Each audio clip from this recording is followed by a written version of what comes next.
Nós, a Europa, tem a ver com a Europa, tem a ver consigo. À sexta, uma reflexão sobre a atualidade europeia. A 9 de maio comemorou-se o Dia da Europa. Esta data assinala o aniversário da histórica Declaração Schuman, proferida em Paris em 1950 pelo então Ministro dos Negócios Estrangeiros francês, onde expôs a sua visão de uma nova forma de cooperação política na Europa que tornaria impensável a eclosão de uma guerra entre países europeus. Assinalamos a efeméride numa conversa com Ana Rita Barros, do Centro de Informação Jacques Delors, e Marco Teles, do Centro de Informação Europe Direct. 9 de maio, Dia da Europa, uma data simbólica. É um símbolo exatamente a assinalar para nos lembrarmos, e nunca é demais, que a democracia e a paz são os pilares do desejo europeu destes anos. E tem-se conseguido manter? Com alguns altos e baixos, como todas as construções, mas tem-se conseguido manter. Com alguma conflitualidade também, social? Com alguns receios. Mas a própria Europa surgiu de um receio, de um medo, que foi exatamente a Segunda Guerra Mundial. E isso está na essência da construção europeia. Mas os desejos de Robert Schuman e de Jean Monnet, nesta construção de uma Europa unida, é mesmo isso. Não se faz de um dia para o outro, está na declaração, faz-se aos poucos, conquistando até uma coisa importante, a confiança dos cidadãos europeus, que é isso que parece-me que não tem havido, principalmente nos tempos mais recentes. Está de acordo, Marco Teles? Essa confiança, essa conquista da confiança do cidadão europeu neste processo falha? Sim, a Europa faz com os cidadãos, evidente, e eu creio que em termos de retrospectiva nós, se olharmos assim para o passado recente, até verificamos que houve aqui algumas medidas interessantes no sentido de aproximar os cidadãos às questões europeias e às instituições em particular, que passou para em 2013 celebrarmos o Ano Europeu dos Cidadãos. Acho que foi estrategicamente uma celebração, diria que até bastante inteligente, atendendo que em 2014 nós tivemos as eleições europeias, portanto, para uma instituição de referência, o Parlamento Europeu. Pessoalmente, creio que, devido ao conjunto de iniciativas que foram tomadas, foi um ano particularmente útil para falarmos da Europa e das instituições europeias, e eu creio que claramente aí resultou essa aproximação. E, portanto, isto não pode ser um trabalho que venha a ser feito apenas eventualmente 5 em 5 anos, quando nós temos, por exemplo, eleições para o Parlamento Europeu. Não pode ser uma questão que seja colocada apenas em cima da mesa quando temos problemas graves, como agora estamos a enfrentar com esta questão, sobretudo esta questão da crise dos refugiados, esta crise humanitária, mas tem que ser um trabalho contínuo, porque, volto a repetir, a Europa faz com os cidadãos, todos nós contamos nesta Europa a 28, e, portanto, há que haver, de facto, aqui uma estratégia para manter este relacionamento com os cidadãos. Se me permitem, acho que é o momento ideal para recuperarmos essas palavras de Robert Schuman, proferidas em francês, depois iremos traduzi-las. Faisant depuis plus de 20 ans le champion d'une Europe unie, la France a toujours eu pour objet essentiel de servir la paix. L'Europe n'a pas été faite, nous avons eu la guerre. L'Europe ne se fera pas d'un coup, ni dans une construction d'ensemble. Elle se fera par des réalisations concrètes, créant d'abord une solidarité de fait. Robert Schuman, então, em 1950. Doutora Ana Rita Barros, quer ajudar-me na tradução das palavras de Robert Schuman? Vamos tentar. Portanto, em Paris, Robert Schuman fez esta declaração, segundo consta historicamente escrita pelo punho de Jean Monnet. São os chamados os pais fundadores da Europa, e Robert Schuman dizia que a França, ao assumir-se desde há mais de 20 anos como defensora de uma Europa unida, teve sempre por objetivo essencial servir a paz. A Europa não foi construída, tivemos uma guerra, foi a Segunda Guerra Mundial. A Europa não se fará de uma vez só, nem sem uma construção conjunta. Far-se-á por meio de realizações concretas que criem, em primeiro lugar, uma solidariedade de facto. Mantêm-se atuais estas palavras, Marco Teles? Perfeitamente atuais. Realmente foram visionários, digamos assim, quer Jean Monnet, quer o Robert Schuman. É interessantíssimo a doutora Ana Rita falar aqui a questão do Jean Monnet, porque de facto justiça lhe seja feita. A declaração de 9 de maio de 1950 ficou conhecida como Declaração Schuman e um pouco injustamente não referimos o Jean Monnet, que é também considerado um pai, digamos assim, fundador desta União Europeia. Mas sim, vem ao encontro daquilo que nós estamos a falar sobre esta questão de termos uma Europa unida. Aliás, curiosamente, vinha ao público uma afirmação do presidente do Parlamento Europeu. Ele dizia que, de facto, a União Europeia atualmente é uma espécie de bicicleta, mas que os pneus estão com falta de ar, não é? Portanto, pedalamos, mas com muito esforço e não há grande progresso. E, curiosamente, ele não será assim tão inovador na referência à bicicleta, sim, porque já um anterior presidente da Comissão, Jacques Delors, ele também fazia uma referência à questão da bicicleta, dizendo que a União Europeia era, e equiparava a União Europeia a uma bicicleta, mas que se nós não pedalássemos, corríamos o risco de cair, não é? Portanto, já progredimos, já percebemos que temos que estar sempre a pedalar, mas temos que o fazer nas melhores condições possíveis, sobre pena de tornarmos este processo de evolução e de construção europeia cada vez mais difícil. Não será que regredimos nos últimos tempos? Principalmente, não conseguimos, todos nós que falamos da Europa e as instituições, fazer com que o cidadão perceba exatamente a essência do projeto europeu. Precisamos de desconstruir a Europa, desmistificar os medos e reencontrar um sentido conjunto face às ameaças que todos nós temos. E o facto deste conjunto de 28 Estados estarem unidos é uma forma mais fácil de enfrentarmos esses desafios, como são os desafios do dia-a-dia e até o desafio da mundialização da economia, que é um dos problemas que gerou esta crise europeia. A resposta, de facto, não é fácil. Eu sinceramente, creio que estamos a avançar, apesar de tudo, apesar de estarmos, sim, a viver agora situações bastante complicadas, é certo. O que eu creio que me chama, pessoalmente, o que creio que me chama mais a atenção é uma diferença muito grande do entendimento e do sentido de pertença e da partilha às questões europeias entre a nossa geração, digamos assim, e, por exemplo, as gerações mais jovens. Os mais jovens. Os mais têm jovens. Dificuldade. Nós constatamos, através das muitas ações que fazemos junto do público escolar, uma coisa é nós falarmos de uma geração que viveu o antes e o após adesão à União Europeia, e que percebe o significado do que é, por exemplo, ter o euro na carteira e das vantagens que isso representa, até do ponto de vista do aspecto cómodo, de nós viajarmos e termos a mesma moeda, termos um cartão do cidadão, de não sermos parados numa fronteira, numa travessia, por exemplo, à vizinha Espanha, não é? Sim. Mesmo ali ao lado, e que no fundo nós tínhamos que parar e ser revestados e apresentar documentos e justificar toda aquela ida. E se calhar essa geração que viveu essa situação valoriza o espaço Schengen, por exemplo. Não é? E nós, quando falamos dessas questões ao público mais jovens, nem lhes ocorre que foi de uma maneira diferente, não é? Exatamente. Pensar que, por exemplo, para fazer uma viagem de Portugal, Espanha, França, que tinham que ter não uma, mas três moedas na sua carteira, e toda a complexidade que isso representa em termos até de conforto, do que seria, do câmbio, não é? E, no fundo, dos gastos que tínhamos também com esse câmbio.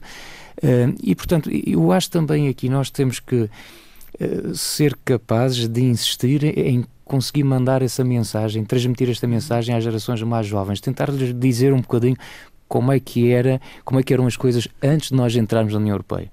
Naturalmente pode ter havido aqui outras situações menos favoráveis, mas houve claramente muitas coisas em que nós evoluímos num bom sentido, e essa mensagem tem que passar. E, portanto, eu penso que, apesar da União Europeia fazer parte dos currículos, nem sempre é transmitida da melhor forma. E ainda há dias, folheando um livro, vi que um livro adotado, como sabe, os livros são datados para alguns anos, e ainda estava desatualizado, nem sequer tinha uma Europa a 28. É preciso também que se transmita essa atualização aos alunos, não só escrita, mas através a nível da aula. E estava-me a lembrar de uma ação que eu fiz há pouco tempo, há pouco mais de uma semana, com alunos do primeiro ciclo do básico. Portanto, muito pequenos. E quando projetamos o mapa da União Europeia, perguntei aos pequeninos, espertíssimos, quais eram as nossas fronteiras de Portugal. E todos, muito solícitos, disseram logo as nossas fronteiras tradicionais. Eu disse, não. As nossas fronteiras não são essas. As nossas fronteiras estão aqui na Rússia. Não, estás errada. Estás errada. Não é isso que nós aprendemos. Portanto, é preciso também transmitir este sentido de pertença, este sentido de fronteira, porque as nossas fronteiras, de facto, portuguesas, são do outro lado. As nossas fronteiras são as fronteiras externas da União Europeia. E é isso que nós não sentimos, porque nós não sentimos, portanto, essa transposição nacional para a transposição europeia. E há esse déficit de informação e déficit de sentimento, de nós sentirmos essa pertença. E também, quem sente a pertença, sente a responsabilidade. Temos que pensar neste alargamento e nesta pertença num espaço muito maior de 520 ou 530 milhões de cidadãos europeus. São os mais jovens a quem falta esse sentido de pertença e os mais velhos terão esse sentido? Ou também não? Não, sinto. Eles, normalmente, estas conquistas europeias consideram-nos como adquiridas. E não há uma reflexão como é que elas surgiram e exatamente as mais-valias que trouxeram o processo para cada um de nós, cidadãos. Eles nem sequer sabem que com o euro se pode comparar, não é? E que comparar os preços, não é? Sim. Que se tem aspectos positivos e aspectos negativos. Naturalmente. E também outras conquistas que são a democracia, a paz, os fundos, não é? Os fundos comunitários. Os fundos que eles também não sabem, mas isso não é só a geração mais jovem, não sabem exatamente onde também, foram aplicados, como foram aplicados. E de onde é que vieram, principalmente. Porque também tem havido, ultimamente não, é um dos efeitos benéficos da crise, se é que a tem, que é exatamente se dizer mais recentemente, muito claramente, que os fundos, ou que uma determinada infraestrutura foi cofinanciada pela União Europeia e pelo Estado-membro. Mas houve, durante este percurso político, alguma ocultação da origem dos fundos, fazendo crer que, de facto, as iniciativas são apenas dos governos nacionais. Mas isso é transversal a toda a Europa. Sim, a todos os países. A todos. À Europa dos 28. E não dar aquele ênfase que há, de facto, projetos que são financiados em 85% e até mais, no caso dos países sob intervenção, como foi o caso de Portugal recentemente. 30 anos de adesão de Portugal à União Europeia. Professor Marco Teles, o que é que realça? O que é que nós beneficiamos após a entrada na União Europeia? Acho que todos nós temos consciência, de facto, da importância que teve a entrada de Portugal na União Europeia. Hoje, qualquer um de nós olha à nossa volta e apercebe-se, apesar da questão que dizia a doutora Ana Rita, que muitas das vezes não ser feita a devida justiça à origem da verba que permitia uma obra, uma construção, o que quer que seja. Mas efetivamente nós todos hoje reconhecemos que estamos, do ponto de vista de infraestruturas, por exemplo, francamente menor do que o que estávamos, graças também a esse esforço. Aliás, recordo, por exemplo, de algo que já falamos cá, o concurso escolar que ainda há tempos encerramos, um pequeno concurso feito dirigido aos estudantes do ensino secundário. Um dos projetos era precisamente o de fotografar uma obra, um projeto, um programa aplicado cá na região e onde comprovadamente nessa foto aparecesse a tal placa com essa referência. E foi um trabalho bastante interessante porque permitiu também que os estudantes se apercebessem que muitas das infraestruturas que usufruem até diariamente têm um contributo da União Europeia. De algumas escolas, provavelmente. De algumas escolas, de salas de informática, do próprio da ação de formação que o professor frequentou e, portanto, às vezes é preciso essa reflexão para se perceber, bom, nós de facto beneficiamos aqui de alguma coisa. E outra questão também, que obviamente nós fazemos sempre questão de reforçar nas nossas ações de sensibilização, digamos assim, é que de facto a União Europeia não pode ser vista apenas como uma espécie de saco de dinheiro, porque também às vezes cai-se no exagero que é, e aliás eu creio que seria muito interessante se nós fizéssemos um inquérito à população sobre o seu grau de satisfação com a União Europeia naqueles momentos de transição dos quadros comunitários, não é? Em que há sempre ali alguma inércia e andamos 1, 2, às vezes 3 anos em que nada se passa porque os fundos ainda não se encontram disponíveis e portanto os programas demoram a ser lançados. E aí é que se nota, de facto, o quanto nós estabilizamos, não é? E falta ali a dinâmica associada à questão dos fundos comunitários, mas, obviamente, a União Europeia não é apenas a questão dos fundos comunitários. Os estudantes sabem isso muito bem quando, por exemplo, estão no ensino superior e beneficiam do maior programa, ou do programa de maior sucesso a nível europeu, que é o programa Erasmus, que lhes permite acabar a sua formação ou frequentar parte da sua formação de ensino superior num Estado Estado-membro, daí tendo benefícios enormes em termos de currículo e em termos de formação pessoal. 30 anos de adesão de Portugal à União Europeia, há muito positivo, há algumas coisas provavelmente negativas. Portanto, mas a União Europeia não é só feita dos aspectos positivos. Qualquer construção é feita do todo. E há exatamente esse sentimento de que alguma coisa não estava falhou bem. Ou não tem estado bem. Mas se nós perguntarmos aos cidadãos se querem sair da Europa, principalmente os portugueses, não querem. Que dizem que não, sim. Sim, há eurobarómetros recentes sobre isso. Criticam, mas querem lá estar. Porque sabem os benefícios das 4 liberdades que nós usufruímos nestes anos: livre circulação das pessoas, dos bens, dos capitais e dos serviços. Falta talvez a 5ª liberdade, que nós chamaríamos a livre circulação do conhecimento. Mas o que os cidadãos querem é exatamente que Portugal beneficie cada vez mais da sua posição europeia estratégica, que é virada ao Ocidente, virada ao mar, da ultraperiferia, no caso das regiões. Penso que é isso, relativamente a Portugal. Agora, há outros Estados em que isso não acontece, como é o caso do Reino Unido. Veremos o resultado de junho, mas também estamos confiantes que será positivo, não é? Porque até aqui nenhum Estado-membro podia sair. O Tratado de Lisboa veio abrir essa prerrogativa de sair se quiser. Não sabemos ainda as consequências dessa saída, porque o Reino Unido beneficia muito, e a sua praça financeira, do facto de estar integrado na União Europeia. A União Europeia também beneficia porque o Reino Unido é responsável por grande parte dos fundos do orçamento europeu. Isso tem um peso e tem implicações a nível de mercados, embora o Reino Unido tenha sempre umas cláusulas de salvaguarda na adoção de algumas medidas europeias, mas em termos empresariais, em termos de emprego, em termos de cidadãos portugueses e de outros Estados que estão lá a trabalhar, enfim, que vai criar alguns problemas, embora essa saída também, se for saída, não se fará de um dia para o outro. Mas terá algumas consequências, e eu penso que os cidadãos britânicos vão pensar nisso e que será um referendo positivo no dia 23 de junho. Marco Teles, qual é a sua percepção? Sem qualquer base científica para esta afirmação, eu estou convencido que o Reino Unido irá permanecer e que o resultado será a favor da permanência, de facto, na União Europeia. Este é um dos desafios da União Europeia nos próximos tempos. Há outros, é a questão dos refugiados, que decididamente não se resolve, não é? Professor Marco Teles.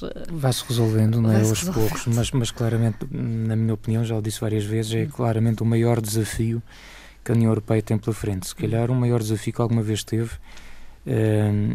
As crises financeiras também são complicadas, mas há mecanismos, no fundo, que vão permitindo dar alguma resposta. A questão da crise dos refugiados é um pouco mais complicado, naturalmente está envolvido também o aspecto financeiro, mas envolve valores, envolve uma questão humana, e isso é que também faz dividir muito a opinião pública em relação a toda esta questão. A opinião pública não percebe porque é que há tanta demora em resolver uma crise que é humanitária, não é? Por outro lado, temos de ter consciência que conseguir fazer a colocação de 1 milhão de refugiados, como foi o caso que o ano passado nos chegou às fronteiras externas da União Europeia, 1 milhão de pessoas, isto não se faz de um dia para o outro. Portanto, é um processo de facto demorado, lento. Não é só receber e resolver o problema burocrático, mas depois como é que vamos fazer a integração? Uma integração mal feita é nós termos problemas a médio e curto prazo. E esse debate também tem que ser feito, ao mesmo tempo que se está a discutir esta questão da integração e da recolocação, e agora, como se sabe, esta proposta de eventualmente haver uma multa, não é? Portanto, aos Estados-membros que até não aceitem, no âmbito das cotas, se recusem a acolher os refugiados. Mas, paralelamente a toda essa questão, há também que pensar muito bem na situação do acolhimento e da integração, para que, de facto, se possa tirar, no fundo, ganharmos todos com esta situação. Quer acrescentar algo em relação a esta questão dos refugiados? Eu penso que a Europa tem que pensar na origem do problema, focalizar-se lá e evitar que os problemas surjam lá. Acabar com as guerras e as guerrilhas, que são sempre difíceis de controlar, nós sabemos bem disso, onde elas surgem. Portanto, a Europa tem que fazer da sua política externa uma política prioritária e intervir lá. E isso faz repensar muitas coisas, como seja os tráficos que existem no espaço europeu, de seres humanos e também de armas. penso que é uma reflexão que todos nós temos que ter. A 9 de maio comemorou-se o Dia da Europa. Assinalamos a efeméride numa conversa com Ana Rita Barros, do Centro de Informação Jacques Delors, e Marco Teles, do Centro de Informação Europe Direct.